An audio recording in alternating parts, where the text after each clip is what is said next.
So in terms of insulin resistance, what insulin resistance is essentially your body deciding that it does not want to listen to insulin anymore. Anytime in a normally functioning, hormonally balanced, reactive body, anytime that you have food in your body, your blood glucose level rises. This is a signal for insulin to be released from a gland in your body called the pancreas, from an organ called the pancreas. This organ secretes insulin. Insulin picks up all the glucose and puts it into the different cells of your body. In insulin resistance, what happens is that your insulin kind of becomes blind to the glucose that's present in your body. Or another explanation of it would be that imagine that your blood cells are little rooms, and insulin is the guy that normally has keys to those rooms, spare keys to those rooms. Your cells decide to change the locks.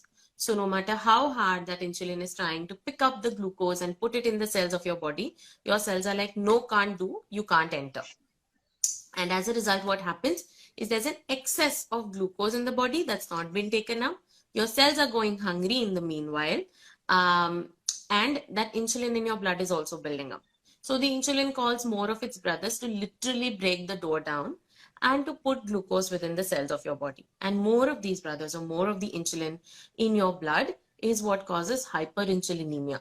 So when we talk about symptoms in this flow of causation, the hunger pangs that you're getting are as a result of the insulinemia. So some of the symptoms or signs of insulin resistance that we see as doctors, as healthcare providers, is feeling sudden cravings after meals, not feeling full enough, having black darkened patches on the nape of your neck, on the underarms, having darker genitals, on the undersurface of your breast. So all of these things, the darkening is called acanthosis nigricans, and you can also get small outgrowths of skin in your underarms or your neck called skin tags. All of these are signs of insulin resistance. I want to move on, like pass the ball on to Ankita and be like, Ankita, what are some of the tests that we talk about, and have I missed any symptoms in terms of insulin resistance? I love the way you beautifully explained it, Renuka, because this is the simplest way one can understand. I just want to add is that many people don't understand that the weight loss capacity is little bit lessened because of your insulin resistance. So if I clone myself and one person has insulin resistance and the other does not, my clone does not, then I will probably not lose that much weight following a certain diet and exercise regime than the other clone who doesn't have insulin resistance. Okay, so which is why you need to focus on insulin resistance, which is why you have to keep that in your mind while treating PCOS. Okay, and how we can know that you have insulin resistance. So we have to run through some blood tests. Obviously, symptoms, as Renuka explained, are necessary, which are indicative of insulin resistance. Okay, while she's loading, so when would be one. Yeah, she's back. She's back. Yeah. Okay. So fasting blood sugar levels and fasting serum insulin level. So whenever we are fasting, our body is not supposed to secrete insulin because it has no work to do, right? So if in fasting state, if you have higher amount of insulin, then that is suggestive that you have hyperinsulinemia, and which is an indicator that you have insulin resistance, right? So which is why we perform these tests. Along with that, we tell patients to also do HbA1c, which is an indicator of glucose intolerance in the last 3 months. Okay, so it is possible that we can detect a glucose intolerance which was dormant for these many days, and then it comes up suddenly, and we have to look at that aspect as well while treating your PCOS. So these are the blood tests for insulin resistance, and symptoms are a go-go, obviously, and tests are just a supplementation to the diagnosis.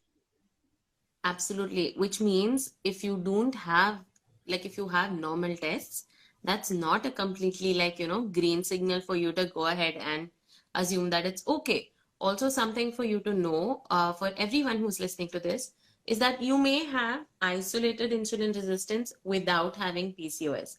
not every menstruator with PCOS will have insulin resistance. It's also possible that your insulin resistance is not showing up on your lab, and going down the line, it could show up in something like diabetes in pregnancy or without.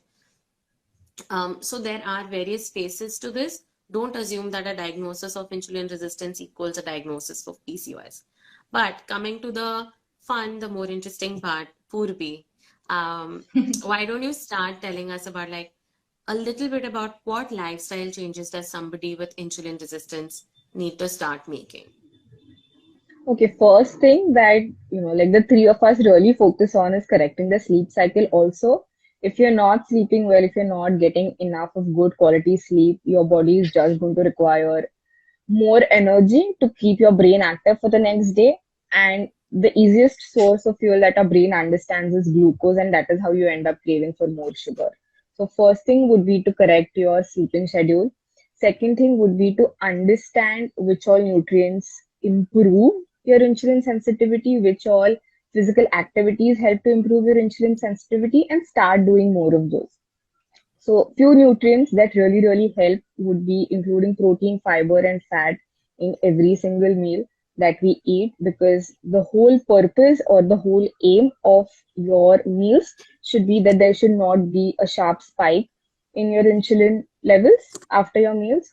So, these three major nutrients, okay, will help you to keep your blood sugar levels stable. So, focusing on these three nutrients is really important. When it comes to your physical activity, doing something like strength training, okay, using your own body weight, okay, or doing any kind of activity wherein you need to work against gravity, anything that stimulates your muscles is going to help you to improve insulin sensitivity and reduce insulin resistance. So these three would be like the top three things that we definitely would advise any person. Yes, that's like a great start to like somebody learning to manage this, because it not just like, even if you don't have insulin resistance, this is just a great way to be and to like have hormonal balance, right? One more thing that I want to just kind of retouch on is really try to have your meals closer to the same time and closer to the same proportions every day, because please understand our bodies respond beautifully to predictability. Anytime you train your body, let's say you want to start eating at 10:30 every day, it may take you a week, but after that you'll start automatically feeling hungry, which is just basically your hormones learning to correct themselves in that particular way. So have more predictability around your meals, and around the kind of food you're eating, which doesn't mean you need to have two rotis at lunch every day, but just have similar volumes of food or similar calories of food. But I want to go to you, Ankita, again. And could you talk to us a little bit about what are the sort of medications we're looking at if somebody with insulin resistance wants that excess medication help to help deal with their symptoms? Also, we Okay. thoroughly believe in non-shaming of people who choose to take medicines, and that's something I wanted to put out there.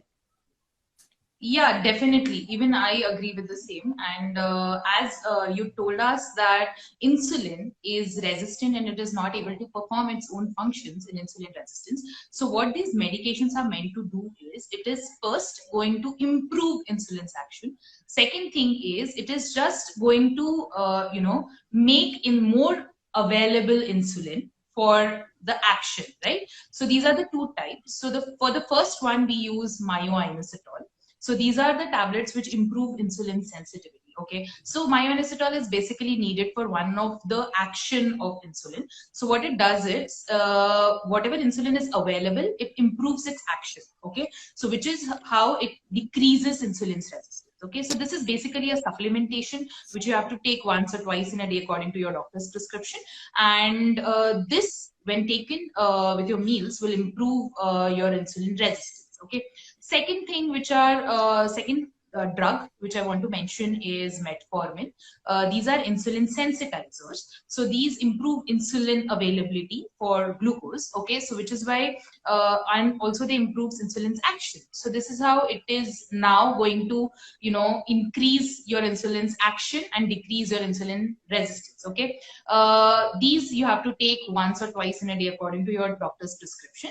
Also, you need to understand that these are tablets, and whenever you are going to take it, your insulin resistance will be under control. But lifestyle modification and diet, as Purvi was going to mention, yeah, or she mentioned it earlier, are the base of your insulin resistance, and insulin resistant treatment. If you are going to take the tablets, then they will improve for the time being. But if you want it for the long term, you will have to make a base out of your lifestyle and with diet, exercise, sleep management, stress management, everything. Otherwise, it is just like when you take it, it will improve. When you don't take it, it will remain the same. Okay, so which is why just try and concentrate, make the base out of your lifestyle, and then add up with other things. Okay.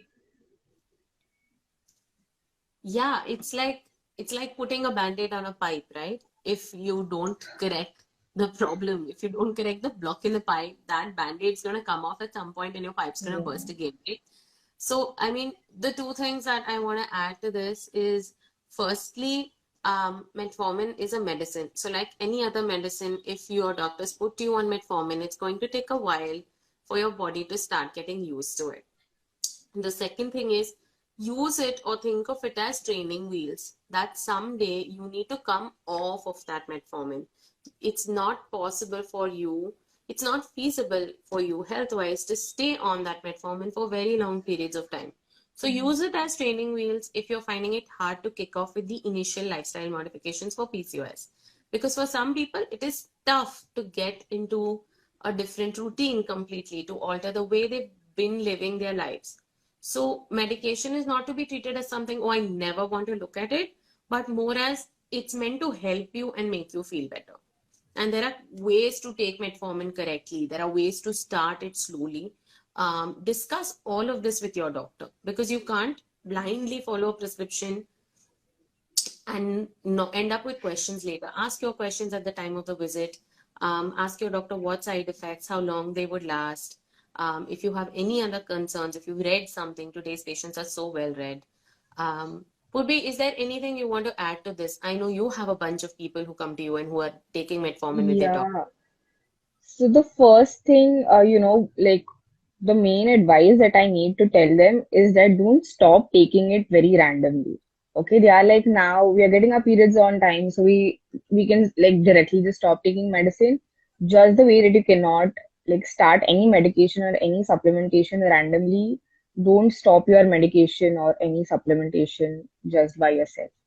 Get yourself tested, talk to your doctor, and then take an informed decision, be it starting or discontinuing any medication. So that would be the first thing.